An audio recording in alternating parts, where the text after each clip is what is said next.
Hello दोस्तों, कैसे हैं आप सब। आज की हमारी कहानी है बुढ़ापा। अगर अच्छी लगे तो चैनल को लाइक शेयर और सब्सक्राइब करना ना भूलें।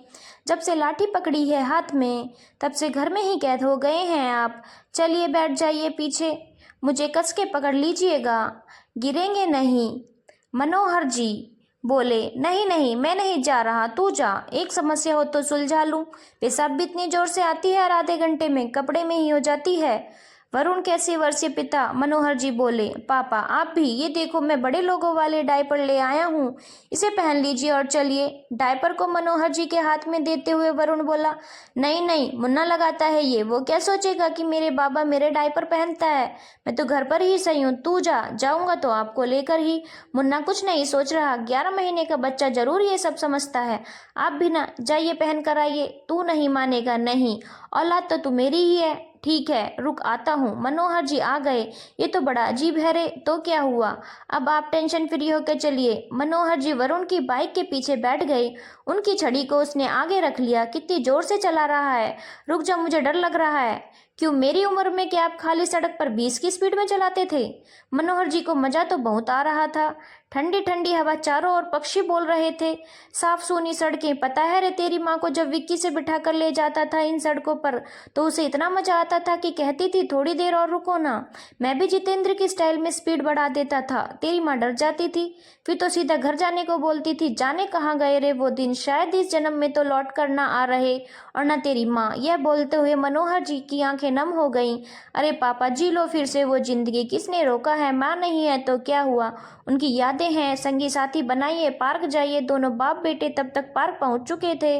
वहां का नजारा देख मनोहर जी दंग रह गए। उनसे भी उम्र दराज लोग कई कामों में व्यस्त थे। कोई वहां व्यायाम कर रहा था तो कोई साइकिल चला रहा था, कोई अपने पालतू जानवर के पीछे भाग रहा था, उसके साथ खेल रहा था, कोई दौड़ रहा था तो कोई टहल रहा था। कई लोग थकान के बाद बेंच पर गप्पे मार रहे थे। पार्क के बाहर एक ठेले वाला चाय और पोहे दे रहा था, सब उसका आनंद ले रहे थे। मनोहर जी सबको देख टहलने लगे। एक दो लोगों से परिचय हुआ। जब थक गए तो बेटा वरुण उन्हें नाश्ता कराने बाहर ले गया। वाह क्या चाय है। अपनी जीभ से चाय की चुस्की लेते हुए मनोहर जी, मजा आ गया ना पापा, अब चलो घर, मुझे ऑफिस जाना है। वरुण बोला, हाँ चल फिर। मैं बेमन से मनोहर जी बोले। अगले दिन मनोहर जी कुर्ते पैजामे की जगह टी शर्ट लोअर पहनकर तैयार हो गए। जब काफी देर तक वरुण नहीं आया तो बाहर आंगन में आए। कहाँ गया रे, क्या हुआ पापा, क्यों आवाज लगा रहे हो। चम्मच लेते हुए वरुण बोला, आज नहीं चल रहा पार्क। मनोहर जी गुस्से में बोले, वो तो कल मूड था तो चला गया, अब रोज रोज नहीं जा रहा मैं। और ये आपने अपना हुलिया कैसे बदल लिया। रहने दे, तुम मेरी साइकिल निकाल कर साफ कपड़ा मार दे, मैं खुद चला जाऊंगा। और हाँ बहू, मेरी चाय मत बनाया कर इतनी जल्दी सुबह उठकर, सुबह की चाय पार्क में पी लिया करूंगा। मनोहर जी बोले, लाठी लेकर चलते हैं, साइकिल से जाएंगे, हाथ पैर टूट जाएंगे।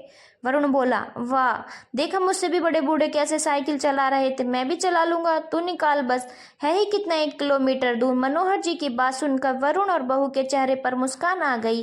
वरुण ने उनकी साइकिल चमका दी। मनोहर जी को एक बार तो बैलेंस बिगड़ा पर अगली बार में साइकिल चला दी। मनोहर जी मन में प्रफुल्लित होते हुए पार्क की ओर निकल लिए। उन्होंने एक बार भी पीछे मुड़कर देखा तो वरुण भी हाफता हुआ चला आ रहा था। उसे देख मनोहर जी मुस्कुरा दिए। कुछ दिन वरुण उनके पीछे पीछे गया। अब तो खुद ही जाते हैं, इतने ट्रेंड हो गए हैं कि किसी को भी पीछे बैठा कर चला लें। धन्यवाद दोस्तों, अगर आपको कहानी अच्छी लगी हो तो चैनल को लाइक शेयर और सब्सक्राइब करना ना भूलें।